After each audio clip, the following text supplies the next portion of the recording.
செவ்வாய்க்கிழமை வந்தாலே முருகப்பெருமானுக்கு விசேஷமான நாளுன்னு கூட சொல்லலாம். அதில் ஆடி மாதத்தில் வரக்கூடிய செவ்வாய்க்கிழமை ரொம்பவே விசேஷம். ஆடி மாதத்தில் வரக்கூடிய இந்த 2வது செவ்வாய்க்கிழமை கண்டிப்பாக இந்த மந்திரத்தை சொல்லணும். 11 முறை அல்லது 108 முறை இந்த மந்திரத்தை சொல்லலாம். அந்த மந்திரம் என்னன்னா ஓம் சரவண பவான்னு சொல்லி 11 முறை அல்லது 108 முறை கண்டிப்பாக சொல்லணும். இந்த மந்திரத்தில் இருக்கக்கூடிய சிறப்பும் இதை எப்படியெல்லாம் எழுதுனா என்ன பலன் கிடைக்கும் இந்த வீடியோவோட எண்ட்ல சொல்லியிருக்கேன். ஸோ ஸ்கிப் பண்ணாமல் ஃபுல் வீடியோ பாருங்க. இப்போ வீடியோக்குள்ள போலாமா? Welcome to Sivasakthi Brinda channel. ஆடி மாதத்துல வரக்கூடிய இந்த 2வது செவ்வாய்க்கிழமை காலையிலேயே நேரமா எழுந்து குளிச்சுட்டு பூஜைக்கு ரெடி ஆகணும். இந்த பூஜை பண்றதுக்கு எந்த முருகர் படம் இருந்தாலும் எடுத்துக்கலாம். முருகப்பெருமானுடைய படத்தை எடுத்து பன்னீரால சுத்தம் பண்ணி மணமான மஞ்சள் குங்குமம் வச்சுக்கணும். பூஜைன்னு வந்துட்டாவே முக்கியமா இவர் இருக்கணும். முதல் கடவுளான விநாயக பெருமான் தான். சிலை இருந்தாலும் வச்சுக்கலாம். சிலை இல்லாதவங்க விநாயகர் படம் இருந்தா கூட விநாயகர் படம் இருந்தா சுத்தம் பண்ணி மஞ்சள் குங்குமம் வச்சுக்கலாம். சிலை இருந்தா கண்டிப்பா அபிஷேகம் பண்ணி. 2வது ரொம்ப முக்கியமானது நம்ம குலதெய்வம் தான். என்னதான் பெருந்தெய்வங்களை நம்ம கும்பிட்டாலும் குலதெய்வம் வழிவிட்டாதான் நம்மளுடைய வேண்டுதலே அங்க போய் சேரும். என்கிட்ட முருகர் சிலை இருக்கு, அதையும் நான் பூஜையில வச்சுக்கிறேன். இந்த ஆடி மாதத்துல 5 செவ்வாய்க்கிழமை வந்திருக்கு. ஒரு வாரமும் ஒரு பொருளால நான் அபிஷேகம் பண்ணிட்டு இருக்கேன். ஸோ முருகப்பெருமானுக்கு அபிஷேகம் பண்ணி மஞ்சள் குங்குமம் வச்சு அழகா அவருக்கு ட்ரெஸ் போட்டு விட்டுருக்கேன். முருகர் சிலை இருந்தா வச்சுக்கலாம், இல்லாதவங்க படம் மட்டும் வச்சுக்கலாம். என்கிட்ட வேலும் இருக்கு. சிலைக்கு அபிஷேகம் பண்ணும் போதே வேலுக்கும் சேர்த்தியே பண்ணிடுவேன். முருகர் சிலை இல்லாம வேல் மட்டும் பூஜைக்கு வைக்கலாமான்னு பல பேருக்கு டவுட் இருக்கு. தாராளமா வேல் மட்டும் வாங்கி பூஜை பண்றதா இருந்தாலும் பண்ணிக்கலாம். என்கிட்ட 2 வேல் இருக்கனால இந்த பூஜையிலேயே நான் சேர்த்து. அடுத்ததான் ரொம்ப முக்கியமானது, எனக்கு ரொம்பவுமே பிரியமான உலகத்தையே ஆளக்கூடிய பராசக்தி தான். என்கிட்ட மீனாட்சி அம்மனுடைய சிலை இருக்கு. ஆடி மாதம்னாவே அம்மனுக்கு ரொம்பவே விசேஷமான மாதம் தான். எல்லா நாளுமே அம்மனுக்கு உகந்த நாள் தான். அதனால நான் இந்த பூஜையில அம்மனையும் வச்சிருக்கேன். நான் எப்போதுமே ரெகுலரா பூஜைக்கு 5 விளக்கு வச்சு தீபம் போட்டு தான் சாமி கும்பிடுவேன். இப்பெல்லாம் நிறைய மாடல்ஸ்ல நிறைய டிசைன்ஸ்ல நிறைய விளக்குகள் வந்துருச்சு. என்னதான் எத்தனை விளக்குகள் இருந்தாலுமே வீட்டுல ரொம்ப முக்கியமான விளக்கு காமாட்சி விளக்கு கண்டிப்பா இருக்கணும். எல்லா பூஜையிலுமே காமாட்சி விளக்கு வைக்கணும். காமாட்சி விளக்குன்னு சொல்லக்கூடிய கஜலட்சுமி விளக்கு தான் இது. கூடவே நான் ஆத்ம விளக்கு வச்சிருக்கேன். ஏன் இந்த ஆத்ம விளக்கு வச்சிருக்கேன்னா, இந்த உலகத்துல இருக்கக்கூடிய எல்லா கடவுள்களுக்கும் எல்லா திசையிலும் இருக்கக்கூடிய எல்லா தெய்வங்களுக்காகவுமே நான் இந்த விளக்கு எப்போதுமே டெய்லியுமே ஏத்திட்டு வரேன். இது கூடவே முருகப்பெருமானுக்கு விசேஷமான ஓம் விளக்குமே வச்சிருக்கேன். என்கிட்ட இருக்குது, அதனால இந்த விளக்குகள்லாம் வச்சிருக்கேன். உங்ககிட்ட என்ன விளக்கு இருக்கோ அதை ஓம் விளக்கு வைக்கலாம், வேல் விளக்கு வைக்கலாம், கோபுர விளக்கு வைக்கலாம், சேவலும் கொடியும் இருக்க மாதிரி விளக்கு வைக்கலாம், 6 விளக்குகள் கொண்ட வேல் விளக்கும் வைக்கலாம். இந்த பூஜைக்கு ரொம்ப முக்கியம் தண்ணி வைக்கணும்.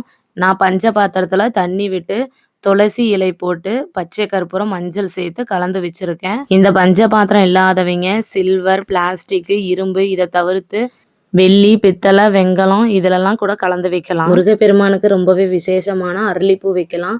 அதுலேயும் செவ்வரளி கிடைச்சா ரொம்பவே விசேஷம். அந்த பூக்கள் கூட வைக்கலாம். என்கிட்ட இப்போ இந்த பூ தான் இருக்கு, அதனால நான் இதை வச்சுக்கிறேன். இந்த பூ கண்டிப்பாக தான் வைக்கணுமான்னு கேட்பீங்க. அப்படி கூட இல்லை, நம்மக்கிட்ட என்ன பூ இருக்கோ அதை வச்சுக்கலாம். பூக்கள் வாடாமல் இருந்தாவே போதும். செவ்வாய்க்கிழமை விரதம் இருந்து முருகப்பெருமான வழிபாடு செய்யும் போது எல்லா வேண்டுதல்களுமே நிறைவேறும். பூஜைக்கு வச்சிருக்க விளக்குல பஞ்சு திரி போட்டு சுத்தமான நெய் விடலாம். அப்படி இல்லைன்னா நல்லெண்ணெய் கலந்து கூட விளக்கு போடலாம். நான் எப்போதுமே பூஜைக்கு நெய் விட்டு தான் விளக்கு போடுவேன். ஸோ நான் எல்லா விளக்குகளுக்கு நெய் ஊற்றிக்கிறேன். பூஜைக்கு வைக்கக்கூடிய எல்லா விளக்குகளும் சுத்தமாக கிளீன் பண்ணி வைக்கணும். அழுக்கு பிடிக்கிறதோ கலர் மாறுறதோ இது போல இருக்கக்கூடாது. அது நெகட்டிவ் வைப்ரேஷனை தான் கொண்டு வரும். இப்பவும் பல பேருக்கு எத்தனை விளக்கு போடணும் அப்படிங்கிறதுல நிறைய சந்தேகங்கள் இருக்கு. எத்தனை விளக்கு வேணாலும் போட்டுக்கலாம், ஆனால் அது ஒற்றை படையில இருக்கணும். முக்கியமா காமாட்சி விளக்கு வைக்கணும். விசேஷ நாட்களா இருந்தா குத்து விளக்கு வைக்கலாம். இஷ்ட தெய்வங்களுக்கான விளக்குகளும் வைக்கலாம். அகண்ட தீபம் கூட வைக்கலாம். அணையா தீபம் கூட போடலாம். எத்தனை விளக்குகள்ல தீபம் போட்டாலும் ஒற்றை படையில வர மாதிரி தான் பாத்துக்கணும். நான் விசேஷமான நாட்கள்ல மட்டும்தான் குத்து விளக்கு யூஸ் பண்ணுவேன். உங்களாலையும் குத்து விளக்கு எல்லாம் போட முடியும்னா தாராளமா நீங்க பூஜைக்கு குத்து விளக்கும் யூஸ் பண்ணிக்கலாம். நம்ம பண்ற பூஜை சிம்பிளா இருந்தா கூட விளக்கு ஏத்துனதுக்கு அப்புறம் பாருங்களேன், அவ்வளோ மங்களகரமா அவ்வளோ ஒரு தெய்வீகமா இருக்கும். பூஜைக்கு வச்சிருக்க பொருட்கள் எல்லாம் பார்க்கும்போது அவ்வளோ ஒரு ஆனந்தமா இருக்கும். இதை தவிர வேற என்ன வேணும் சொல்லுங்க நம்மளுடைய வேண்டுதல் நிறைவேறதுக்கு. ஃபைனலா எல்லா விளக்குகளையுமே நான் போட்டுட்டேன். சில பேர் ரொம்ப தப்பு பண்றது என்னன்னா, விளக்கு போட்ட உடனே தீபதூப ஆராதனை காட்டிடுவீங்க. ஆனா அது போல இருக்கக்கூடாது. விளக்கு போட்ட உடனே பூ இருந்தா கையில எடுத்து வச்சுக்கிட்டு முதல்ல விநாயகரை வேண்டி கும்பிடணும். விநாயகருடைய மூல மந்திரம் தெரிஞ்சா சொல்லலாம். அப்படி இல்லையா ஓம் விநாயகா போற்றின்னு கூட சொல்லலாம். சொல்லிட்டு பூவால அர்ச்சனை பண்ணிக்கணும். 2வதா ரொம்ப முக்கியமானது குலதெய்வம் தான்.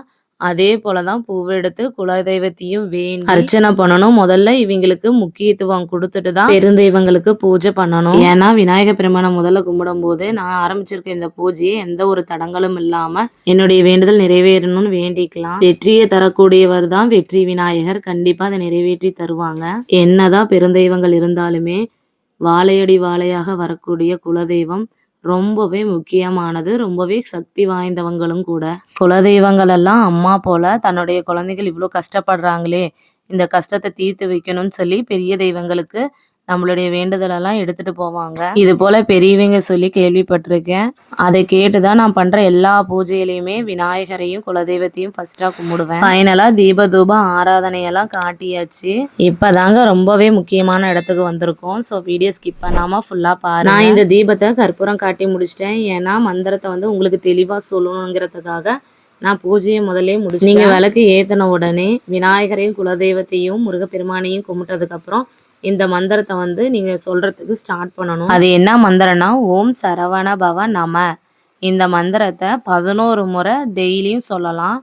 இல்ல செவ்வாய்க்கிழமையான 108 முறை இந்த மந்திரத்தை சொல்லலாம். இது முருகப்பெருமானுடைய மூல மந்திரம்னு கூட சொல்லலாம். இந்த மந்திரத்தை சொல்றதுனால நமக்கு செல்வ வளம், குடும்ப நலன், வேலை, கல்வி, முக்தி, பயம், ஆரோக்கியம் இது எல்லாமே கலந்தது தான் இந்த ஓம் சரவண பவங்கிற மந்திரம். அதே போல ரொம்ப முக்கியம் ஓம் சரவண பவ நம அப்படிங்கிற மந்திரத்தை 6 முறையா எப்படியெல்லாம் சொல்ல எழுதியே காட்டியிருக்கேன். நம்ம ஒரு மந்திரத்தை 108 முறை சொன்னாலும் ஒரு பேப்பர்லயோ இல்ல ஒரு நோட்லயோ அதை எழுதி பார்த்தாலும் பல மடங்கு நம்மளுடைய வேண்டுதல் நிறைவேறும். எங்க வீட்டு பக்கத்துல சிவன் கோவில் இருக்கு. பிரதோஷ நாள் அன்னைக்கெல்லாம் நாங்கள் கோவிலுக்கு போயிடுவோம். அப்போது நோட்டீஸ் தருவாங்க. என்னன்னு நம்ம அதில் பார்த்தோம்னா 108 முறை ஓம் நம சிவாயா எழுத சொல்லி அதில் சொல்லியிருப்பாங்க. அந்த பேப்பரில் 108 கோடுகள் போட்டிருக்கோம். ஒரு மந்திரத்தை சொல்கிறத காட்டிலும் எழுதுறதுல பல மடங்கு பலன் இருக்குன்னு சொல்லிட்டு ஒரு பிரிண்ட் அதில் இருக்கும். அதனால தான் இந்த மந்திரத்தை எழுதி பாருங்க, ரொம்பவே நிறைய பலன் இருக்கும். ஓம் சரவண பவ நம 6 முறை. ஓம் ரவண பவச நம 6 முறை. ஓம் வனப வசர நம 6 முறை. ஓம் நபவ சரவ நம 6 முறை. ஓம் பவசரவண நம 6 முறை. ஓம் வசரவண ப நம 6 முறை. இது போல 36 முறை எழுதும் போது நம்மளுடைய கஷ்டமே தீர்ந்தது போல இருக்கும். இதை எப்போ ஆரம்பிக்கலாம்னா செவ்வாய்க்கிழமை அன்னைக்கு ஹோரை நேரத்துல ஆரம்பிச்சுக்கலாம். தினம் தினம் எழுதலாம். அப்படி இல்லைன்னா செவ்வாய்க்கிழமை சொல்லிட்டே எழுதலாம். செவ்வாய்க்கிழமை ஒரே நேரம் எப்போ வரும்னு சொல்லியிருக்கேன். இல்லை என்னால் ஒரே நேரமெல்லாம் சொல்ல முடியாதுன்றவங்க பிரம்ம முகூர்த்த நேரத்துல சொல்றது இன்னுமே விசேஷமான பலனை தரும். இந்த வீடியோ பிடிச்சிருந்தா லைக் பண்ணுங்க. என்னுடைய சேனலை சப்ஸ்கிரைப் பண்ணிக்கோங்க. முருகன் அருள் உங்களுக்கும் கிடைக்கட்டும். நெக்ஸ்ட் விலாக்ல பார்க்கலாம்.